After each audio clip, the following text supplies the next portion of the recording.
여러분 지난달 이 룻기 1장을 통하여서 불쌍한 외국 여인 룻의 이야기를 함께 나눴습니다. 잠깐 그 말씀을 요약해서 나누자면 룻이라는 모압 여인이 있었는데 모압에 이민을 왔었던 이스라엘 가정에 시집을 가게 되죠. 그런데 그녀가 시집 간 후에 그녀의 시아버지, 남편, 시아주버님 그 집안에 있었던 모든 남자가 죽게 됩니다.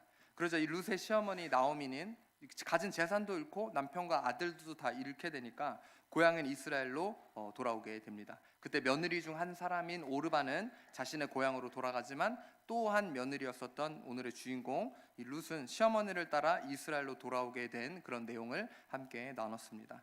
룻기 1장은요 뭔가 비극의 연속입니다. 누군가가 죽고 고통을 당하고 심지어 전 재산을 잃어버리고 빈털터리가 되어 쓸쓸히 고향으로 돌아오게 되는 그런 슬픈 내용이 담겨져 있죠. 하지만 이 전반적인 룻기의 이야기는 슬프고 우울한 내용이 아니라 사랑과 희망이 담긴 메시지가 있습니다. 그래서 우리 작년에 그 원더걸스라는 걸그룹을 했었던 선예라는 자매, 지금은 선교사님이랑 결혼해서 사모님이 되셨죠. 그리고 옛날 90년대 때 가수로 유명하게 활동했었던 이지훈이라는 그 가수의 주연으로 해서 루스라고 하는 그런 뮤지컬이 나왔었는데 제가 이 작년에 이 뮤지컬을 볼 수 있는 기회가 있었습니다. 그래서 저희 가족하고 또 아는 교제하는 몇몇 분들하고 이 뮤지컬을 보러 갔었는데 이 뮤지컬에서 표현된 루스의 이야기는 정말 러브 스토리 그 자체입니다.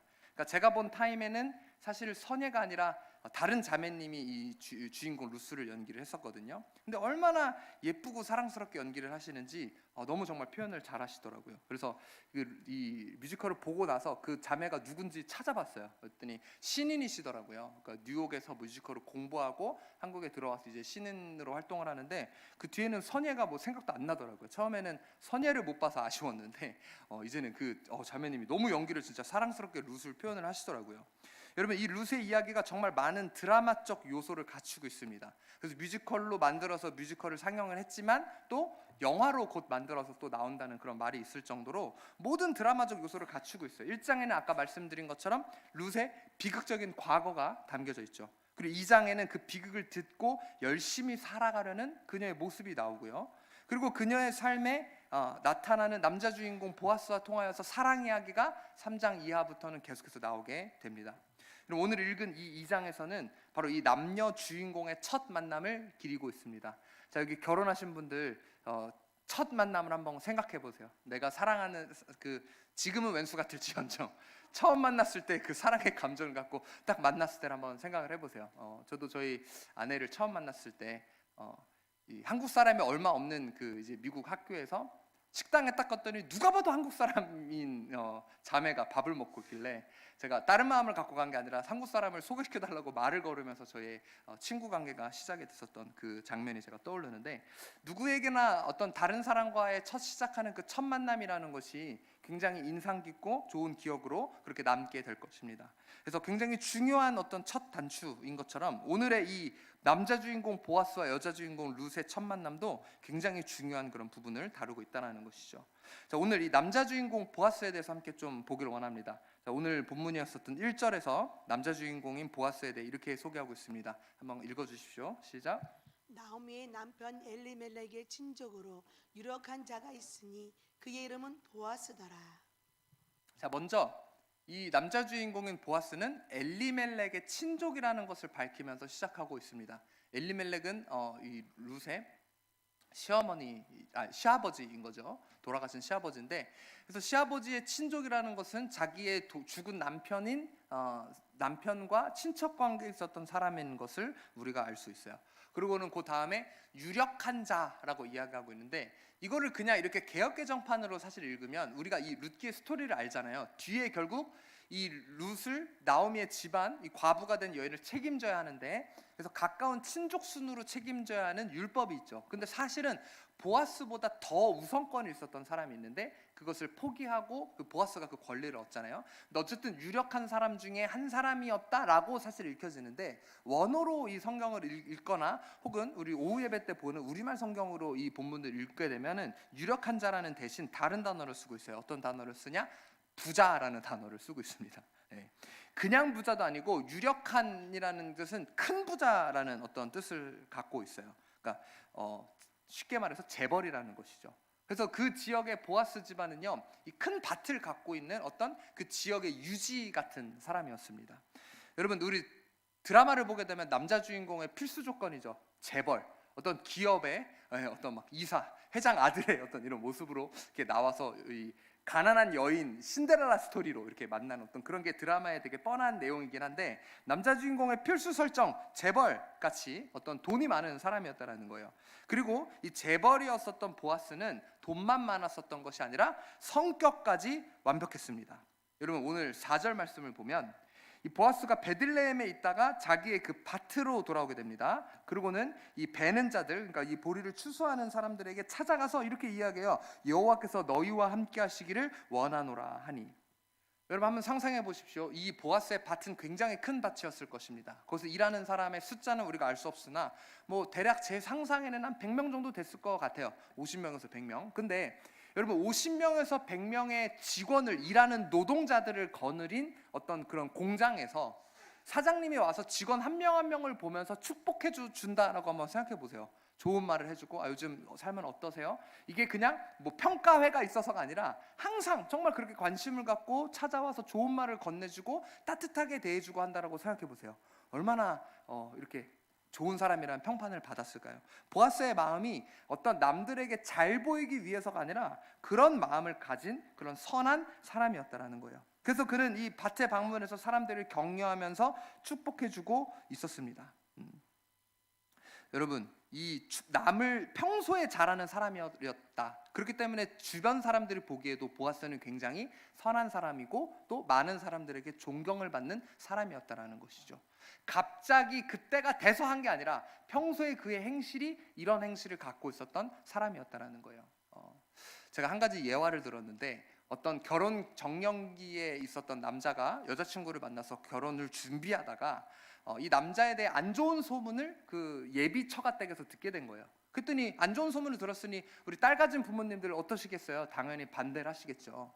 결혼 반대를 하니까 이 여자친구가 이렇게 이야기하는 거예요. 부모님한테. 아빠, 엄마, 제 남자친구 그런 사람 아니에요. 그 소문은 잘못된 소문일 뿐이니 직접 만나면 얼마나 선하고 착한 사람인지 아실 거예요. 저한테 얼마나 저를 위해서 해주고 얼마나 저한테 잘하고 얼마나 선하게 하는지 모르겠어요. 한 번만 만나보세요. 만나면 생각이 바뀌실 거예요. 이렇게 이야기를 해서 약속 시간을 잡았어요. 한번, 그래, 딸이 이렇게 이야기하니까 만나라도 보고 판단을 하자. 소문만 듣고 판단하는 거는 그 사람한테도 미안하니까 이런 생각을 갖고 만날 약속을 잡았습니다. 평일 저녁에 약속을 잡았는데 이 퇴근을 하고 이 남자는 이 진짜 잘 보여야 되는 자리잖아요. 옷을 딱 갖춰 입고 또 약속 시간보다 미리 가려고 출발을 미리 했음에도 불구하고 차가 막히는 거예요. 퇴근 시간이니까.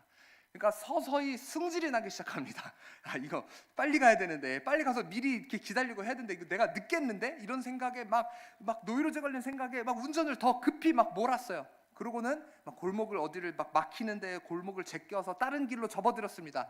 그래서 거기서 막 밟고 가고 있는데 갑자기 웬 차가 앞으로 확 끼어드는 거예요. 그래서 이 차 이렇게 위험하게 운전하지? 그래서 자기 차선을 또 비껴서 추월해 가려고 하는데 그 차도 차선을 바꿔서 앞을 막는 거예요. 그랬더니 어떻게 했을까요? 빵빵 하고 막 난리가 난 거죠. 근데 서로 빵빵대고 차에서 하다가 결국 서로 차를 정차하고 내려서 싸우기 시작했습니다. 그 상대편 운전자는 나이가 조금 지긋이 드신 분인데, 아니 젊은 사람이 이렇게 운전을 험하게 난폭하게 운전을 하냐? 안전운전 해야 되지 않냐? 그랬더니 당신이 먼저 끼어들지 않았냐? 뭐 당신? 너는 뭐 배는 것도 없어? 하면서 막 논쟁을 하는 거예요. 논쟁하다가 지금 이 논쟁이 중요한 게 아니고 이 젊은 사람은 뭐가 중요하죠 지금? 그 약속에 늦지 않게 지금 인사하러 가는 게 중요하잖아요. 그래서 일단은 알겠다, 대충 그 말싸움을 빨리 마무리하고 뭐 경찰을 부르네 마네 하다가 하도 여르시니 그러니까 일단 알겠다고 약간 무시한 상태에서, 그리고 황급히 이제 약속 장소로 갔어요. 약속 장소에 갔더니 아니나 다를까 5분 늦은 거예요. 그래서 일단 화난 마음을 가라앉고 딱 옷을 이렇게 축혀 세우고 딱 그 여자친구가 얘기해주는 방으로 들어갔습니다. 방으로 들어갔었더니 누가 앉아 있었게요? 방금 싸웠었던 그 남자가 여자친구 아버지인 거예요. 거기 앉아 있었던 거예요. 그러니 이 남자 아버지가 뭐 얘기할 것도 없는 거죠. 그 승질이라는 승질을 다 내는 모습을 봤으니 이 소문이 진짜구나. 이거 지금 딱 결혼을 하려고 여자친구한테 잘해주지만 막상 결혼을 하면 본 성품이라는 게 나오잖아요. 이런 폭력적이고 이런 혈기다분한 성격을 보니 내 딸을 줄 수 없다 하면서 바로 자리를 박차고 나왔고, 남자도 할 말이 없죠. 이거 뭐 잘 보려고 왔는데 이 잘 보여야 되는 사람한테 삿대질을 하고 그렇게 싸우고 왔으니 뭐 할 말이 있겠습니까? 여러분, 어떤 내 목적을 갖고 누군가한테 잘하기는 쉬워요. 그래서 우리 아까 장로님 기도하실 때 정치인들 얘기했는데, 정치인들 선거 때만 되면 얼마나 시장 다니면서 손잡아주고 잘합니까? 평소에 왜 코빼기도 안 보입니까? 시민의 귀에 귀 기울이는 모습이 아니라, 표만 얻을 때만 되면 그때 나와서 잘 보이려고 가머니설하는 그 모습이 아니라 평소에 잘해야죠. 평소에. 그렇죠? 그런 것처럼 오늘 이 보아스는 가머니설하거나 누군가에게 어떤 목적을 갖고 접근해서 잘하는 그런 사람이 아니라 평소에 누군가에나 다 잘하는 어떤 그런 사람이었다라는 거예요. 얼마나 멋져요. 돈도 많죠. 평소에 행실도 좋죠. 정말 멋진 모습을 갖고 있는 그런 사람이었어요. 자, 그런데 그가 이렇게 밭을 돌아보면서 축복을 하는 중에 그의 눈에 들어온 것이 있었습니다. 여러분 5절 말씀 한번 읽어주세요. 시작. 보아스가 베는 자들을 거느린 사환에게 이르되 이는 누구의 소녀냐 하니. 그가 밭을 돌아보고 있는데 웬 젊은 여자가 있는 거예요. 그래서 저 젊은 여자는 누구냐라고 질문을 한 거예요. 자, 여러분, 이 질문의 의미가 어떤 의미라고 생각하십니까? 그냥 못 보던 여자가 있으니까 물어본 거라고 생각하십니까? 우리 여성분들은 그럴 수 있는데 우리 남성분들은 어떻게 생각하세요? 우리 지원 형제 어떻게 생각하세요? 저 젊은 여자 누구예요? 이 의미가 무슨 의미인 것 같아요? 관심이 있다는 거죠. 저 예쁜 젊은 여자가 누구냐는 게 자기의 관심을 갖고 본 거죠. 단순하게 뭐 처음 봐서 일 수도 있어요. 뭐 성경에서 이야기하고 있지는 않았는데, 제가 읽어올 때는 갑자기 뜬금없이 누구의 소녀냐? 그러니까 어디 집안의 어린 여식이냐라고 이게 지금 질문을 하고 있는 거죠. 그래서 제 생각에는 이 밭에서 열심히 땀 흘리면서 일하고 있는 예쁜 룻을 딱 보자마자 이 순간 약간 첫눈에 반한 것 같아요. 그냥 제 생각입니다. 성경에 나와 있진 않아요. 뭐 사실은 모릅니다. 제가 아마 아까 말씀드린 그 루스 뮤지컬에서 얼마나 그 자매님이 연기를 예쁘게 잘하시는지, 그 밭에서 이삭 줍는 연기도 막 되게 예쁘게 연기를 하시더라고요. 노동을 이렇게 예쁘게 할 수가 있나? 라는 어떤 이런 생각이 되게 들었는데, 그런 모습이 제 눈에 이게 선해서 그런지 모르겠는데 열심히 땀을 흘려가며 이삭을 성실하게 줍는 그녀의 모습이 정말 아름답게 보였을 거예요. 자, 그녀의 정체를 묻는 질문에 이 밭을 감독하는 사람이 그녀의 정체를 알려줍니다. 자, 6절 말씀 여러분 읽어주세요. 시작. 베는 자를 거느린 사환이 대답하여 이르되 이는 나오미와 함께 모압 지방에서 돌아온 모압 소녀인데. 자, 그 사환이 이야기를 하는 거예요. 어느 다른 유대 지파 가문의 여식이 아니라 이 여인이 바로 그 나오미와 함께, 여기서 나오미와 함께라는 것은 무슨 말이냐면 그녀가 과부라는 뜻이죠. 그리고 모압 지방, 이스라엘 여인이 아니라 이방 여인이다. 그리고 또 소녀다라고 이렇게 그녀에 대한 세 가지의 정보를 지금 이야기하고 있습니다. 자, 먼저 여러분 여기서 이 소녀라는 단어는요, 히브리어로 이 구절에서 사용된 원어 자체를 보더라도 여자나 여성보다는 정말 소녀를 가르치고 있어요. 그러니까 10대 후반에서 20대 초반 정도 되는 어리고 젊은 여자를 지칭할 때 쓰이는 단어입니다. 그 사사기 후반부에 보면은 레위 제사장의 첩이 등장하게 되는데, 그 첩에게도 요 소녀라는 단어를 고의적으로 사용을 해서 그 여인이 굉장히 어린 여인이었다라는 것을 이야기를 했는데, 지금 이 룻께서도 마찬가지라는 거예요. 사실 우리가 이 룻의 스토리를 볼 때 그녀가 남편을 어인, 한국말이 갑자기 생각 안 나네요. 여인, 네, 남편을 여인이에요. 남편을 여인이네요. 네, 남편을 어린 여인이기 때문에 우리가 가진 이미지는 뭡니까? 어떤 아줌마를 우리가 보통 떠올려요. 뭐 한 40대, 50대 정도 돼 이제 산전수전 겪은 그런 아줌마의 이미지를 우리가 떠올리고, 그리고 뭐 나오미를 생각해도 나이가 굉장히 지긋이 든 뭐 노파를 떠올리는데, 그게 아니라 지금 이 며느리가 이 정도 나이였으면은 나오미도 굉장히 사실 젊은 나이였을 것 같아요. 그렇게 추측할 수 있고, 룻도 어떤 아줌마나 어떤 뭐 그런 과부의, 우리가 생각하는 과부의 모습이 아니라 일찍 결혼해가지고 남편을 일찍 잃은 예쁘고 젊은 여자였다라는 것을 우리가 이 단어를 통해서 알 수 있어요. 자, 그리고 마지막으로 그녀가 이 단어에서 모압 여자라는 사실을 이 구절 안에서 2번이나 강조하면서 이야기하고 있습니다. 나오미와 함께 모압 지방에서 돌아온 소녀입니다. 이래도 되는데 모압 지방에서 돌아온 모압 소녀, 그러니까 모압 지방에서 돌아온 유대 소녀가 아니라 모압 지방에서 온 모압 소녀라는 것을 두 번 강조해서 같은 구절 안에서 이야기하고 있다는 것이죠. 성경에서 반복할 때는 그것을 엄청나게 강조하고 있는 것입니다. 왜 이것을 지금 강조하고 있을까요? 여러분, 이 보아스 입장에서는 사실 저 어리고 예쁜 여자가 남편을 잃고 과부가 됐다라는 사실 자체도 가슴이 아프지만 이 보아스 개인에게는 그 불쌍한 룻이 또 모압 여인으로서 이 외국인으로서 이스라엘에 들어왔다는 사실이 더 가슴이 아팠을 거예요. 왜 그러냐면 룻기 1장에서도 말씀드렸지만 이 외국인이 이스라엘에서 살면서 받고 있는 멸시와 천대는 우리의 상상을 초월합니다. 그래서 말씀드렸죠. 히브리어로 외국인이라는 단어가 갈렙이에요. 근데 갈렙이 또 무슨 뜻을 갖고 있냐면은 개라는 뜻을 갖고 있어요. 그러니까 외국인이라는 단어하고 개라는 단어가 똑같은 단어라는 거예요. 개라고 표현을 할 정도로 그 정도로 외국인을 멸시하고 천대했었던, 차별이 너무나도 극심했었던 것이 당시 이스라엘의 상황이었다는 거예요. 근데 이 어리고 예쁜 여자가 와서 그 받을 멸시 천대를 생각하면 얼마나 가슴이 아팠을까요?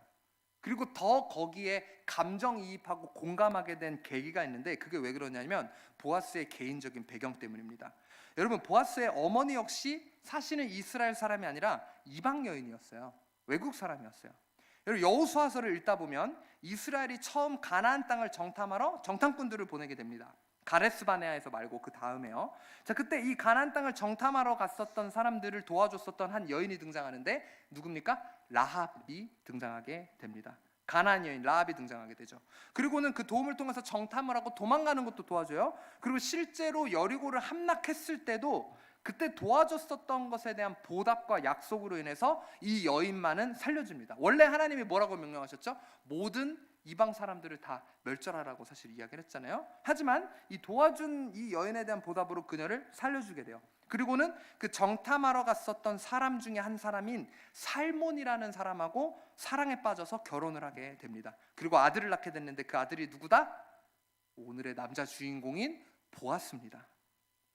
그래서 이 보아스는 어머니가 받았었던, 이스라엘에 와서 이 정착하면서 살면서 받았었던 그 멸시, 천대, 차별, 이런 것들을 너무 익히 들어서 잘 알고 있었을 거예요. 아, 우리 엄마가 외국인으로서 이 땅에 살면서 받았었던 차별 얼마나 힘들었을까. 아, 우리 왜 사람들은 우리 엄마한테 이렇게 대우할까. 이 가나안 여인으로서 온갖 차별과 모욕을 당하면서 살은 이 라합에 대한 그 어려움을 너무 잘 알고 있었기 때문에 지금 자신 눈앞에 있는 아름다운 저 이방 여인 룻을 통해서 어머니의 모습을 본 거예요. 앞으로 겪을 그 고난과 고통을 본 거예요. 보수적이고 폐쇄적인 이스라엘 사회에서 열심히 땀 흘리면서 지금 보리를 줍고 있는 이 어린 여인을 보자 얼마나 가슴이 짠했을까요?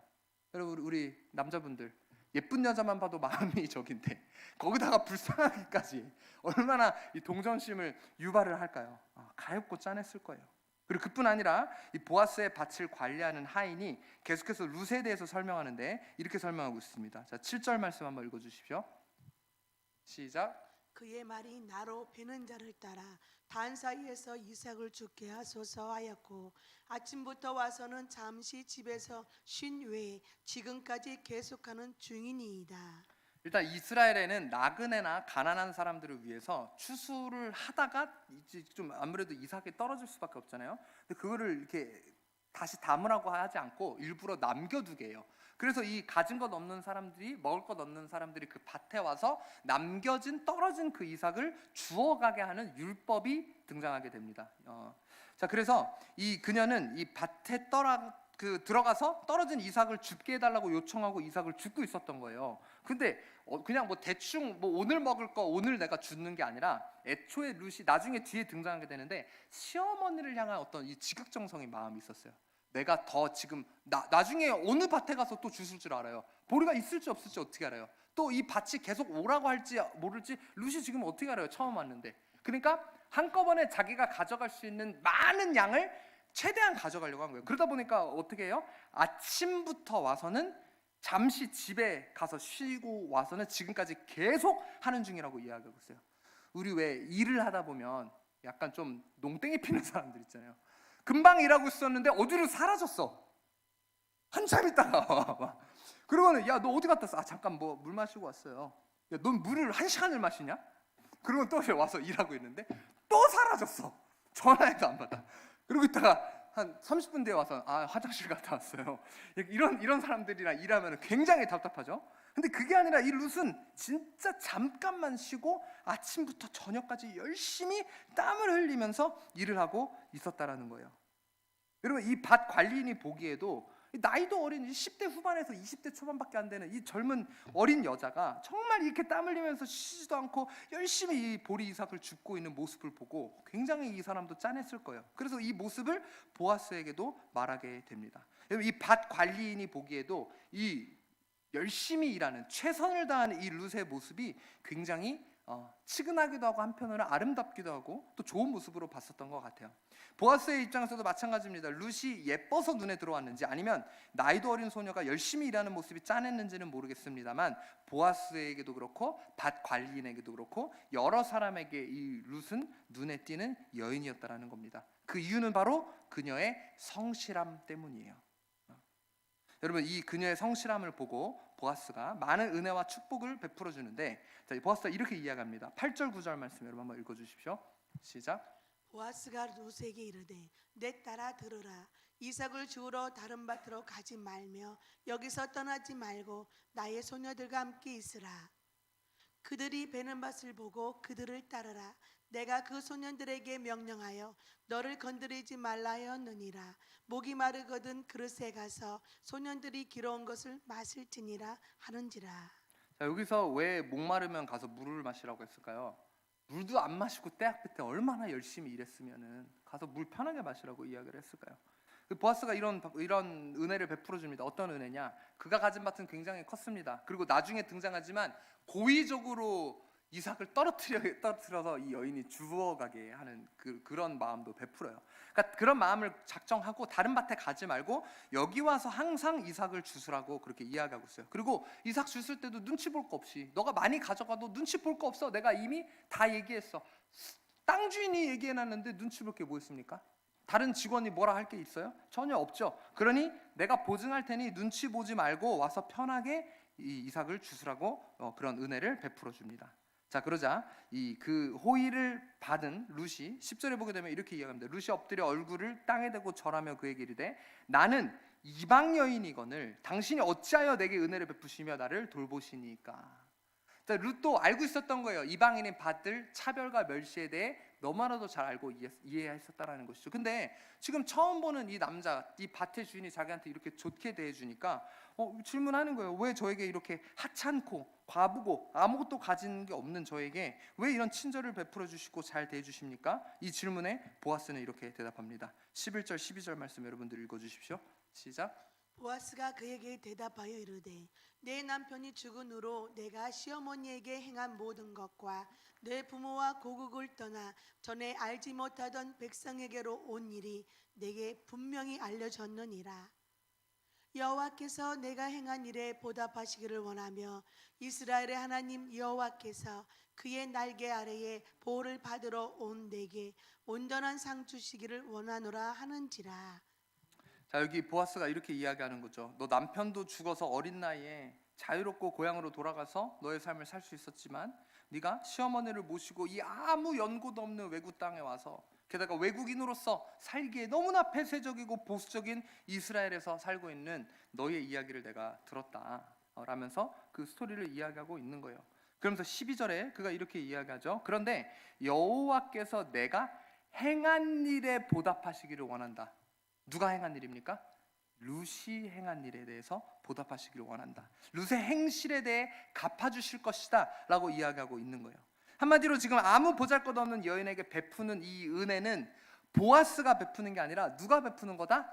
하나님이 보아스를 통해서 베풀고 있는 은혜라고 보아스는 강조해서 이야기하고 있는 거예요. 여러분, 우리가 오늘 기억하기 원하는 것은 이것입니다. 룻이 그저 어리고 예뻐서 보아스에게 은혜를 받은 것이 아니라는 거예요. 바로 하나님께서 보아스를 축복의 통로로 사용하셔서 룻에게 은혜를 주셨는데 그 이유가 바로 룻의 행실 때문이었다라는 것이죠. 여러분, 우리 모두 이런 은혜를 받기를 원합니다. 이런 축복을 받기를 원합니다. 자, 그렇다면 룻이 이 복과 은혜를 받았었던 그 행실이란 어떤 행실이었는가? 자, 먼저 첫 번째, 그 행실은 최선을 다하는 행실이었습니다. 여러분, 하나님은 우리가 어떻게 일하시는지 다 지켜보고 계시다라는 거예요. 자, 7절을 한번 보시면 아까 본 부분이죠. 그의 말이 나로 베는 자를 따라 단 사이에서 이삭을 죽게 하소서 하였고 아침부터 와서는 잠시 집에서 쉰 외에 지금까지 계속하는 중. 아까 계속해서 이야기한 대로 잠깐 쉬고 성실히 일하고 있는 그 모습을 사환들도 봤고 다른 사람들도 봤으며 보아스도 들었고 하나님이 그 성실함을, 그 최선을 다하는 모습을 지켜보고 계셨다는 거예요. 그뿐입니까? 시어머니를 이 부양하는 모습, 얼마나 최선을 다해 부양했습니까? 정말 최선을 다해 모셨어요. 자기가 할 수 있는 대로. 자기 젊은 이 나이에 이 20대 초반밖에 안 된 여자가 무슨 뭐가 있어서 이 시어머니를 모시고 앞으로 살아가야 될 삶이 몇십 년이나 더 있는데, 뭐 지금 이 루시 막 50대 60대가 아니잖아요. 돌아가실 날 막 10년 20년 남은 시어머니가 아니란 말이에요. 그러니까 오르반은 도망가 버리잖아요. 도망가서 자기 삶을 살잖아요. 근데 이 젊은 여인 얼마나 마음씨가 예쁩니까? 시어머니를 향한 그 모습에도 최선을 다했고, 매사에 룻은요 최선을 다하는 사람이었더라는 거예요. 여러분, 최선을 다하는 행실을 하나님께서 기뻐하십니다. 그리스도인으로서 최선을 다하십시오. 여러분, 우리 학생들은 학교에서 최선을 다하셔야 합니다. 맨날 노는 게 제일 좋아 뽀로로처럼 놀지 말고 우리 열심히 최선을 다해 공부해야 돼요. 우리 직장인들은 어떻습니까? 직장에서 최선을 다해 성실하게 일해야 합니다. 그리고 여러분, 교회에서도 내가 맡은 바 최선을 다해야 합니다. 우리 오늘 식사당번 구역 최선을 다하시고 준비하셨는 줄 압니다. 식사당번뿐입니까? 청소와 또 여러 가지 내가 맡은 바 구역장으로서의 임무, 여러 가지 임무에 있어서 최선을 다하는 분들이 계시기에 저희 교회가 유지되어 갈 수 있는 겁니다. 우리 모두 하나님께서 맡기신 일들에 최선을 다해야 된다는 거예요. 그런데 요즘 이 시대는요 최선을 다하지 않는 시대예요. 제가 얼마 전에 여기 이제 가까운데 이 티웨딩홀의 부장님을 만났는데, 이 예식이 있을 때 알바들을 많이 쓰잖아요. 근데 나타나기로 했는데 안 나타나가지고 전화를 해보면 전화가 꺼져 있대요. 그냥 전화 끄고 안 와버리는 거야. 일하기로 해놓고. 그냥 알바니까 그냥 편하게. 근데 이런 사람들이 너무 요즘 많은 거예요. 요즘 이런 청년들이, 이런 청소년들이 뭐 하기로 했는데 그냥 잠수 타버리는 거예요. 안 해버리는 거예요. 책임감이 없는 거예요. 최선을 다하지 않는 거예요. 그리고 뭐 저희 아는 분이 어떤 사업체를 운영하는데 그 직원들이 많이 있다고요. 근데 그 일하러 오시는 분 중에 교회 다니시는 분들, 제가 어디 교회 권사입니다. 심지어 어떤 분은 목사님이세요. 근데 약간 조금 이렇게 좀 비밀로 해달라고 하고 일하시는 분들이 있어요. 그런데 꼭 권사님이라고 하고 목사님이라고 하는 분들이 제일 농땡이 피고 자기 일 안 하고 가서 딴 거 하고 있고, 교회 안 다니는 사람이 제일 열심히 남의 일도 도와주고 성실하게 하고, 야, 이거 이러면 안 되는 거 아닙니까? 그래서 우리 교회 안 다니는 사람들이 욕하잖아요. 예수 믿는 사람들 도대체가 왜 그러냐고. 그 사람들 때문에 교회 가기 싫다고, 왜 이렇게 이기적이고 자기만 하냐고 이런 말들을 하잖아요. 여러분, 우리가 이러면 안 된다라는 거예요. 그래서 믿는 자로서 우리는 매사에 최선을 다해야 한다는 것이죠. 룻의 모습처럼 정말 열심히 최선을 다해가지고 우리가 그 삶의 모습이 우리 가운데 있어야 합니다. 우리 삶에 맨날 성경만 외치면서 능력만 강조하는 것이 아니라 결국 우리에게 중요한 것이 뭐죠? 성경의 열매 아닙니까? 열매 맺는 삶 아닙니까? 여러분, 그 열매 맺는 삶으로 최선을 다하는 행실, 작은 그리스도인으로서 우리가 속한 곳에서 살아갈 때 그때 주님이 우리에게 은총을 주시고 은혜를 베풀어 주신다라는 것이죠. 자, 그다음 이 최선을 다하는 행실 말고 룻의 어떤 행실 때문에 그가 주님으로부터 이런 복과 은총과 은혜를 받을 수 있었을까요? 자, 두 번째, 우리 같이 한번 읽어주십시오.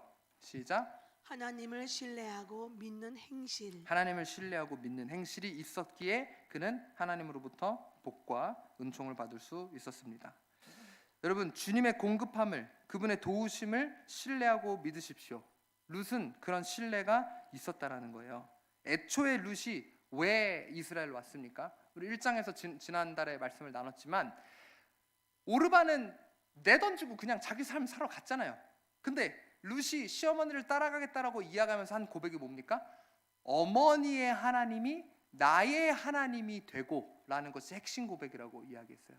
룻은 자기가 이방인으로서 받을 멸시처인데 알고 있었을 겁니다. 그럼에도 불구하고 그녀가 이곳에 돌아온 것은 하나님이, 살아계신 하나님이 그녀의 삶을 그대로 내버려 두시지 않을 거라는 믿음과 확신이 있었기에 어머니 하나님이 나의 하나님이라는 신앙 고백을 하면서 이스라엘로 따라올 수 있었다는 거예요. 룻은 하나님을 신뢰하고 믿는 행실이 있었던 사람이었습니다. 그래서 하나님이 어떻게 일하십니까? 자, 우리 2장 3절 말씀 다시 한번 읽어주시겠어요? 시작. 룻이 가서 베는 자를 따라 밭에서 이삭을 줍는데 우연히 엘리멜렉의 친족 보아스에게 속한 밭에 이르렀더라. 자, 지금 이 그냥 밭에 이삭 주스러 가고 보니까 그게 엘리멜렉 친족 보아스의 밭인 거예요. 이거 알고 노리고 간 거 아니에요. 가서 미인계로 내가 이 사람 꼬셔야지 이러고 간 게 아니라니까요. 모르고 가고 보니까 보아스의 밭인 거예요. 그래서 이거를 우연이라고 지금 이야기하고 있는데, 여러분 이게 우연일까요? 우연이란 있나요? 하나님 사전에? 하나님의 계획하심이라는 거죠. 그 믿음을 갖고 온 룻에게 밭을 가게 했더니 그게 마침 보아스의 밭이고, 마침 땀 흘리면서 일하고 있는데 그때 또 보아스가 와서 한눈에 홀딱 반하게 되고, 이 모든 게 하나님의 계획과 섭리 가운데 이루어졌다라는 거예요.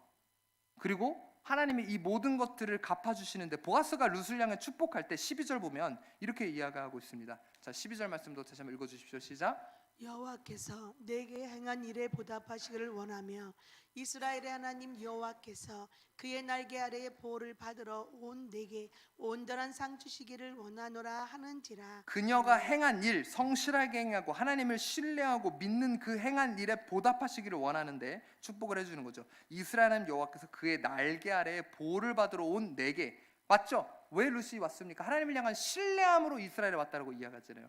그런 그녀를 무시하지 않고 그의 날개로 보호하신다라고 이야기하면서 또 너에게 온전한 상 주시기를 원하노라. 이게 무슨 말입니까? 룻의 이 당한 고난과 역경을 갚아주시는데 그냥 갚아주시는 것도 아니고 넉넉하게 남을 정도로 갚아주신다라는 거예요. 모자라게 갚아주시는 분이 아니라, 우리 하나님은 하자가 있는 하나님이 아니에요. 우리의 걱정과 근심, 모자란 부분 넘치도록 채워주시는 분이라는 겁니다. 그래서 그녀를 그렇게 축복해주고 있는 거예요. 우리 하나님은 그런 하나님이라는 겁니다. 그래서 보아스가 룻에게 이렇게 이야기하죠. 8절을 보게 되면 보아스가 룻에게 이르되 내 딸아 들으라, 이삭을 주우러 다른 밭으로 가지 말며 여기서 떠나지 말고 나의 소녀들과 함께 있으라고 이야기하고 있습니다. 이게 무슨 말입니까? 보아스가 책임진다는 거 아니에요? 내가 이제 너 책임질게. 그러니까 뭐 이때는 뭐 결혼을 하고 뭐 이런 것까지는 아니었었던 것 같아요. 그런데 자기 친족이랑 결혼해서 과부가 된 사람이잖아. 자기가 그 책임을 져야 할 어떤 그런 사람이잖아. 그렇기 때문에 다른 밭에 기웃기웃할 필요 없다라는 거예요. 보아스 말고 다른 사람의 밭도 있었겠죠. 다른 남자들도 있었겠죠. 룻이 만약에 이 보아스와 여기서 만남을 갖고 이 밭 저 밭 기울이면서 이 남자 저 남자 만나고 들쑤셨다라면 보아스와의 이 러브 스토리가 이루어지지 않았을 거예요. 그런데 보아스의 이 말, 주님을 통해서 주신 말이죠. 내가 너의 삶을 책임질게. 룻아, 네가 지금 가진 것 하나 없고 빈털터리인 여인이라고 네가 느껴지지만 내가 너의 삶을 책임질게. 너 다른 데 갈 거 없어. 여기서 머물러. 내가 너의 소유가 되어줄게. 여러분 어떠십니까? 주님의 이 약속하심을 신뢰하고 계십니까? 룻에게 주시는 이 말씀이 오늘날 우리에게 동일한 주신 말씀임을 여러분 믿음으로 받으시길 바랍니다. 자, 그런데 여전히 지금 이 자리에서도 지금 몇 분 아멘 안 하시잖아요. 여전히 그래, 예배 드릴 때는 그런가 보다 하고 오늘 은혜 받았습니다 하는데 당장 내일 딱 일어나면 이거 왜 일이 안 들어오지 오늘? 왜 이렇게 요즘 이렇게 잘 사업이 안 되지? 오늘 왜 또 이거는 안 되지? 왜 또 저건 안 되지? 여러분 그런 마음을 우리가 가질 때가 있어요. 그렇게 염려하는 우리에게 예수님께서 이렇게 말씀하셨습니다. 우리 마태복음 6장 25절에서 32절 말씀 우리 한 절씩 같이 교독하시도록 하겠습니다. 그러므로 내가 너희에게 이르노니 목숨을 위하여 무엇을 먹을까 무엇을 마실까 몸을 위하여 무엇을 입을까 염려하지 말라. 목숨이 음식보다 중하지 아니하며 몸이 의복보다 중하지 아니하냐. 공중의 새를 보라. 심지도 않고 거두지도 않고 창고에 모아들이지도 아니하되 너희 하늘 아버지께서 기르시나니 너희는 이것들보다 귀하지 아니하냐. 너희 중에 누가 염려함으로 그 키를 한 자라도 더할 수 있겠느냐.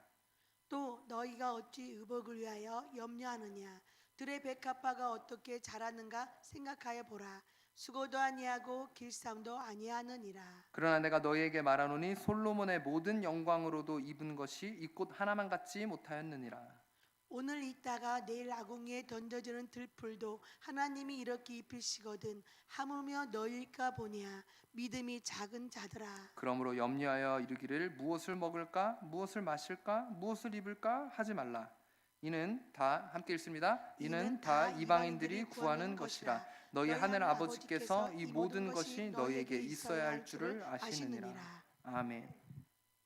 아멘 했지만 내 삶에서 하나님 이건 없고요, 이건 안 되고요, 저건 안 되고요. 이거 어떡하지? 저건 어떡하지?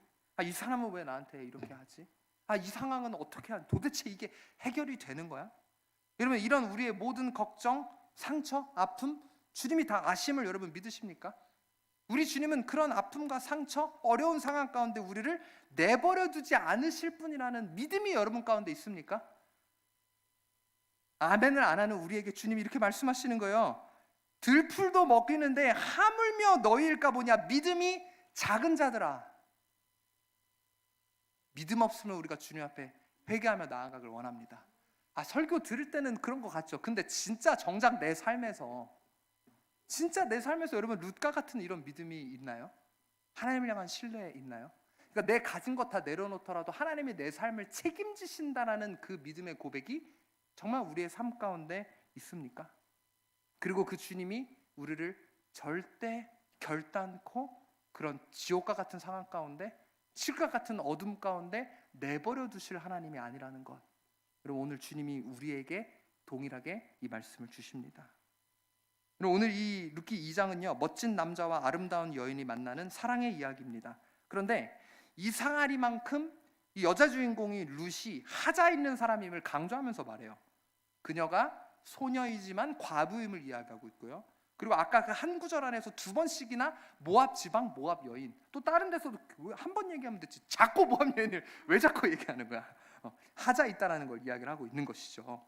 과부이자 모압 여인일 뿐인 그녀에게 어쩌면 사랑받을 가치가 없는 자신이라고 생각했는지 몰라요. 룻은 내가 또 누군가를 만날 수 있을까? 내가 또 결혼을 할 수 있을까? 게다가 이 이방인을 차별하는, 가뜩이나 과부도 좋게 안 부르는데 거기다가 플러스 이방인이냐, 이거면 안 좋은 조건만 다 갖춘 거예요. 근데 내가 여기서 누구를 만나서 사랑한다, 아마 그런 거 꿈꾸지도 못했을 거예요, 그 젊은 나이에.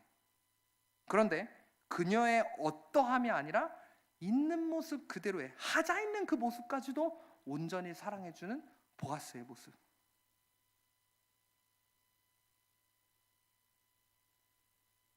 여러분, 저희 청년 중에 한 청년이 저 뒤에 앉아있는 동원 형제가 이 룻의 이야기를 지난주에 듣더니 이렇게 이야기하더라고요. 목사님, 그 보아스 같은 여자는 없을까요? 제가 가지고는 없지만 저를 온전히 다 사랑해주고 저를 책임져줄 보아스 같은 여자는 없을까요? 제가 웃음이 터졌어요. 보아스 같은, 그 얘기는 처음 들었거든요. 보아스 같은 남자를 만난다는 자매들을 봤어도 보아스 같은 여자라는 발상 자체가 제가 처음이라 굉장히 깜짝 놀랐거든요. 여러분, 그런 분이 계시죠? 이 룻의 이야기에서 보아스는 누구를 상징합니까? 예수님을 상징하죠. 그리고 아무 자격도 없고 가진 것도 없고 빈털터리이고 사랑받을 자격이 없는 이 룻은 누구를 상징합니까? 나를 상징합니다. 우리를 상징합니다. 그래서 우리 동원 형제가 질문한 것처럼 보아스 같은 여자 있죠. 보아스 같이 우리 동원 형제를 사랑하는 예수 그리스도가 우리 동원 형제를 사랑하시잖아요. 동원 형제의 삶을 책임지잖아요. 여러분들 모두도 마찬가지입니다. 보아스 같은 그 예수 그리스도가 우리의 삶을 책임지신다라는 거예요. 우리의 물주가 되어주시고 우리를 변함없이 사랑해주시고 나의 어떠함을 상관없이 그저 있는 모습 그대로 나올 때 우리를 받아주시고 품어주시는 그분의 사랑이 우리 가운데 임한다라는 겁니다. 에베소서 2장 12절 13절에 이런 말씀이 있습니다. 그때에 너희는 그리스도 밖에 있었고 이스라엘 나라 밖의 사람이라 약속의 언약들에 대하여는 외인이요 세상에서 소망이 없고 하나님도 없는 자이더니. 원래 우리는 이런 사람입니다. 우리가 뭐 아브라함의 자손입니까? 약속을 받은 사람입니까? 전혀 우리는 그런 사람들이 아니라는 거예요. 그 언약에 있어서도 사실은 외인은 우리도 그냥 단순히 이방인인 사람이에요. 세상에선 소망도 없습니다. 하나님의 자녀가 아닌데 무슨 소망과 축복을 기대할 수 있겠습니까? 그런데 13절에 보면 전에 멀리 있었던 그런 우리를 그 그리스도의 피로 말미암아 접붙임을 시켜주셨다는 거예요. 그래서 그 언약의 새 언약, 그리스도의 피로 말미암아 그 언약에 참여할 수 있게 하셨다라는 거예요. 그 축복을 누릴 수 있게 하셨다라는 거예요. 무엇 때문에? 그리스도의 피 때문에.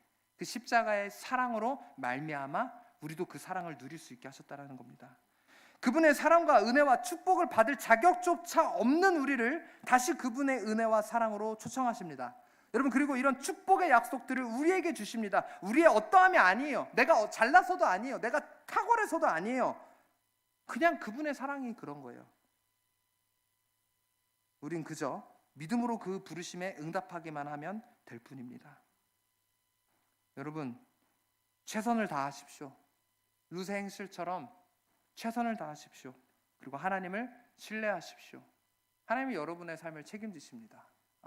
저는 아직 자녀가 없어서 부모의 마음을 모르는데요. 자녀가 있으신 분들은 이 마음을 조금 아시지 않을까 싶어요.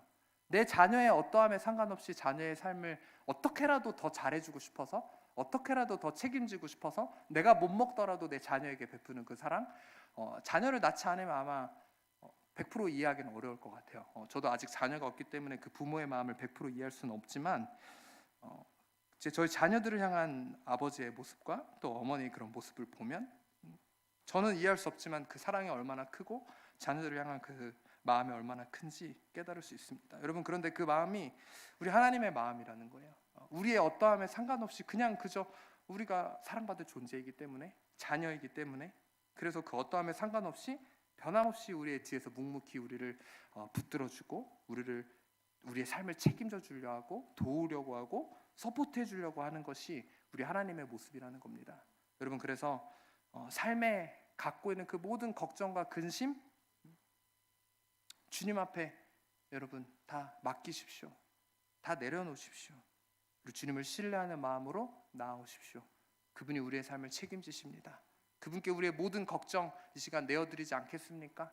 이것도 없고 저것도 안 되고 내 삶은 이렇고 저렇고 불평불만하는 건 이제 우리가 그 모든 것을 회개하고 주님 앞에 나오는 그런 저와 여러분들이 되시기를, 또 그 이 루세에게 베풀어 주신 이 은총과 축복을 우리에게도 동일하게 베푸신다라는 그 믿음의 확신을 갖고 믿음의 결단으로 주님 앞에 나아가는 저와 여러분들이 되시길 주님의 이름으로 축원합니다.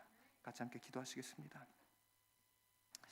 하나님, 감사합니다. 오늘 이 루세의 이야기를 통하여서 우리에게 말씀하시니 주님 감사합니다. 주님, 우리가 어떤 존재이기에 우리를 이토록 사랑해 주시나요? 주님, 우리가 어떤 존재이기에 우리의 삶을 책임져 주신다 말씀하시나요?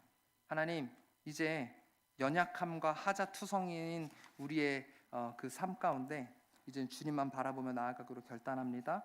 루세의 모습이 우리의 모습이 되길 원합니다. 하나님, 내가 정말 성실하게 주님께서 맡기신 그 사명을 감당하게 하소서. 내 삶이 이것을 감당하기에 너무 힘들고 어렵게 느껴지지만 주님, 그럼에도 불구하고 주님을 향한 그 신뢰함을 갖고 성실히 매사에 임하길 원합니다. 그리고 내 삶에 바뀌고 칠흑과 같은 어두움과 같은 그런 고난과 역경 가운데 있다 할지언정 주님을 향한 그 신뢰와 믿음을 루처럼 갖길 원합니다.